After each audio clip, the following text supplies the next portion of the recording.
नमस्कार। आप सभी लोगों का एग्ज़ाम स्कोर अप चैनल में स्वागत है। आज हम देखेंगे कि कोरोना क्राइसिस ने किस तरीके से हमारी इकॉनमी को बहुत बुरी तरीके से प्रभावित किया है। हम न्यूज़ चैनल्स में, पेपर्स में देखते होंगे कि जीडीपी कम हो गया, कभी जीडीपी बढ़ रहा, जीडीपी की ग्रोथ हमारी बढ़ रही है। जीडीपी से ही सब कुछ हम डिसाइड करते हैं। तो सबसे पहले जानने की ज़रूरत है ये जीडीपी होता क्या है। कुछ क्वेश्चंस हम इसमें देखेंगे। कोरोना ने कैसे हमारी अर्थव्यवस्था को बर्बाद किया, how corona crisis ruined our economy. ये जीडीपी होता क्या है, बड़ा इंपॉर्टेंट चीज़ है ये। जीडीपी होता क्या है, what is the GDP. GDP का रोजगार और लोगों की इनकम से लेना देना क्या है, what is the relation between GDP and people's employment and income. चलिए देखते हैं। सबसे पहले जीडीपी देखते हैं, ये काफ़ी ज़्यादा इम्पॉर्टेंट है। जीडीपी ग्रॉस डोमेस्टिक प्रोडक्ट, सकल घरेलू उत्पाद। इसकी एक टेक्निकल डेफिनेशन में हम जाएंगे तो सकल घरेलू उत्पाद एक वर्ष में देश की सीमाओं के भीतर, ये इंपॉर्टेंट है, देश की सीमाओं के भीतर, मतलब देश की ज्योग्राफिकल एरिया के भीतर जो भी सामान उत्पादित हुआ, जो भी माल बना और जो भी सेवाएं दी गई, ठीक है, उनका मौद्रिक मूल्य, मतलब मॉनिटरी वैल्यू, उसको यदि रुपए में कन्वर्ट कर दें, टोटल वस्तुओं को और सेवाओं को, तो वो उनको यदि रुपए में कन्वर्ट कर दिया जाए तो वो हमारा जीडीपी हो जाता है। इसमें जीडीपी की बेसिक चीज क्या है, देश के भीतर, देश के ज्योग्राफिकल एरिया के अंदर जो भी प्रोडक्शन और सर्विसेज प्रोवाइड करी गई वो जीडीपी का पार्ट बनती हैं।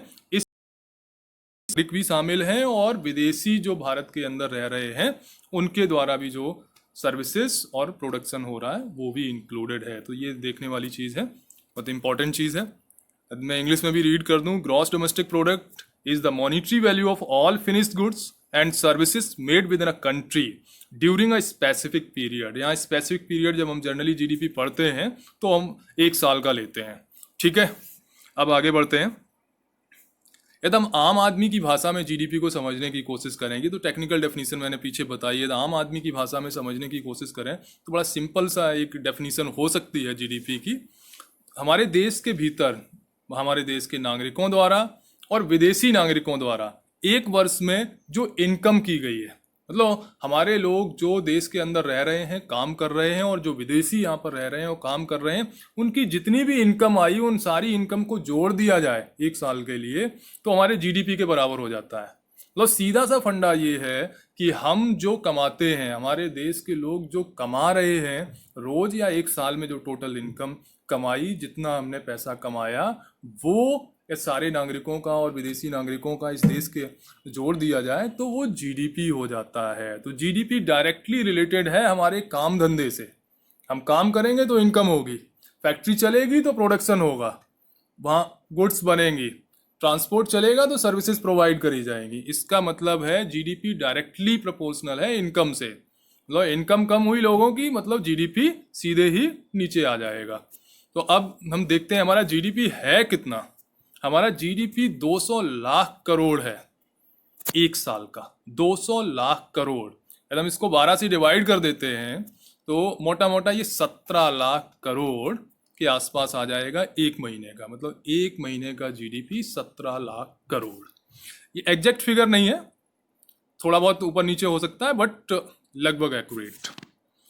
आगे देखते हैं कैसे हमारे कोरोना की वजह से, कोरोना क्राइसिस की वजह से लॉकडाउन हुआ और लॉकडाउन की वजह से हमारे जीडीपी में कैसे कितना नुकसान हुआ वो देखते हैं। फर्स्ट लॉकडाउन देखते हैं। फर्स्ट लॉकडाउन 21 दिन का था और इस 21 दिन में लगभग सारी चीज़ों को बंद कर दिया गया था। कुछ इसेंशियल सर्विसेज और प्रोडक्शंस चालू रहे थे। तो कुछ एजेंसीज जैसे केयर फाउंडेशन है, स्टेट बैंक ऑफ इंडिया है, इन्होंने एक सर्वे कराया कि हमारे को नुकसान कितना हुआ हमारे देश को। तो इनके सर्वे में निकल के आया कि मोटा मोटा 40,000 करोड़ पर डे का नुकसान हुआ शुरू के 21 दिन के लॉकडाउन में। पर डे 40,000 करोड़, ये 40,000 करोड़ जीडीपी का नुकसान है।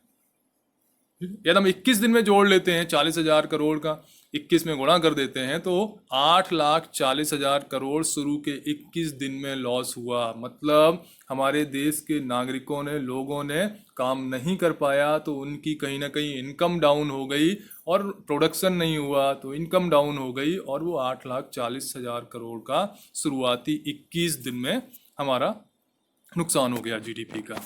अब अगले फिर 15 अप्रैल से 31 जुलाई तक मॉडरेट लॉकडाउन रहा, बहुत सारी चीज़ों को ओपन कर दिया गया, बहुत सारी मैन्युफैक्चरिंग यूनिट खोल दी गई, बट स्कूल कॉलेजेस और दूसरी सर्विसेज को अभी भी बंद रखा हुआ है।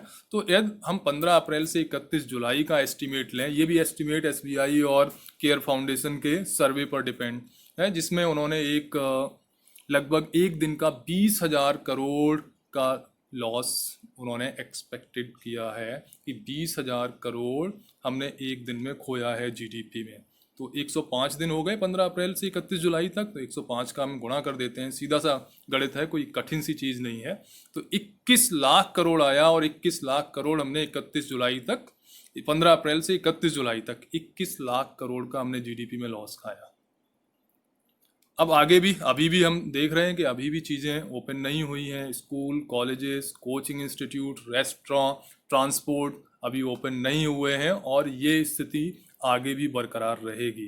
यदि हम अगले 8 महीने मतलब फाइनेंशियल ईयर के एंड तक 31 मार्च तक और आगे का एस्टीमेट लगाते हैं और वो 5,000 करोड़ पर डे का लॉस इस जीडीपी में आंकते हैं, ये 5,000 करोड़ हम लोअर लिमिट ले रहे हैं, क्योंकि बहुत सारे फाउंडेशंस ने और इंस्टीट्यूट ने ये बताया कि लगभग 10,000 करोड़ के आसपास पर डे हमारा लॉस होगा, हम रिकवर नहीं कर पाएंगे क्योंकि फैक्ट्रियां अपनी फुल स्ट्रेंथ के साथ नहीं चल पा रही हैं, उनके पास लेबर नहीं है, लेबर ज़्यादातर लौट चुके हैं, अपने मूल स्थान पर चले गए हैं।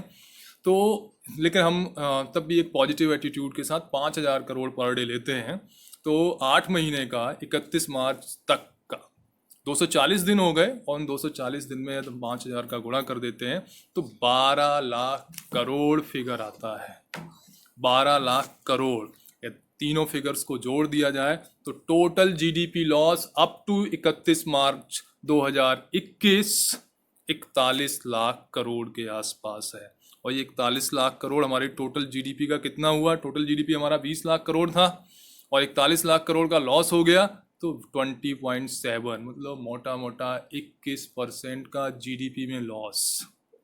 आपको मालूम होना चाहिए जब से हम आज़ाद हुए हैं हमारे जीडीपी में कभी भी इतनी गिरावट नहीं आई है और ये गिरावट इंस्टेंट गिरावट है, अचानक जीडीपी नीचे हुआ है कोरोना क्राइसिस की वजह से।